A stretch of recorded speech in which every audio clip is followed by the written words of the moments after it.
Vengara railway മേൽപ്പാലത്തിന്റെ ഇരുവശവുമുള്ള road പൊട്ടിപ്പൊളിഞ്ഞ് ഗതാഗതം ദുഷ്കരമായിട്ട് നാളുകൾ ഏറെയായി. Bus ഉൾപ്പെടെ കടന്നു പോകുന്ന റോഡ് അറ്റകുറ്റപ്പണി നടത്താൻ നടപടിയില്ല. പഴയങ്ങാടി വെങ്ങര മുട്ടത്തെ റെയിൽവേ മേൽപ്പാലം പ്രവൃത്തി പുരോഗമിക്കുകയാണ്. നിലവിൽ ജനങ്ങൾ ആശ്രയിക്കുന്നത് പ്രസ്തുത മേൽപ്പാലത്തിന് ഇരുവശത്തുമുള്ള റോഡുകളെയാണ്.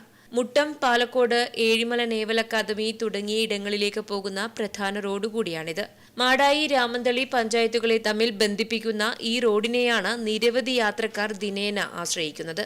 ഈ റോഡ് പൊട്ടിപ്പൊളിഞ്ഞതോടെ ജനങ്ങൾ പ്രയാസമനുഭവിക്കുകയാണ്. ഇരുചക്രവാഹന യാത്രക്കാർ ഇവിടെ കുഴിയിൽ വീഴുന്നത് പതിവായി മാറിയിട്ടുണ്ട്. റോഡ് അറ്റകുറ്റപ്രവൃത്തി നടത്താൻ നടപടിയില്ലെങ്കിൽ സമരത്തിലേക്ക് പോകുമെന്ന് നാട്ടുകാർ പറയുന്നു. വെങ്ങര ഗേറ്റ് മേൽപ്പാലത്തിൻ്റെ വർക്ക് തുടങ്ങി വർഷങ്ങളായിട്ടും അത് പൂർത്തീകരിക്കാതെ ഒരു വല്ലാത്ത അനാസ്ഥയാണ് ഈ കാണിച്ചുകൊണ്ടിരിക്കുന്നത്. ഇവിടെ ഏത് ഗവൺമെൻറ് ആവട്ടെ അത് പൂർത്തീകരിക്കാനുള്ള ജനങ്ങളെ ദുരിതാവസ്ഥ മാറ്റിക്കൊടുക്കേണ്ടത് ഗവൺമെൻറ് ഉത്തരവാദിത്തമാണ്, ഇവിടുത്തെ ജനപ്രതിനിധികളുടെ ഉത്തരവാദിത്തമാണ്.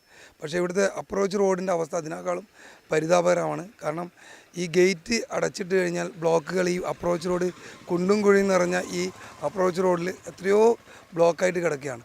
അപ്പം ഇത് ഒരു ഭാഗത്ത് മാത്രമല്ല, രണ്ട് ഭാഗത്തും ഈ മേൽപ്പാലത്തിന് രണ്ട് ഭാഗത്തും വലിയ കുഴികൾ രൂപപ്പെട്ടിട്ടുണ്ട്. എത്രയും പെട്ടെന്ന് റോഡ് അറ്റകുറ്റപ്രവൃത്തി നടത്തി ഗതാഗത യോഗ്യമാക്കണമെന്ന ആവശ്യമാണ് നാട്ടുകാർക്കിടയിൽ ശക്തമായി വരുന്നത്. Network news, Pazhayangadi.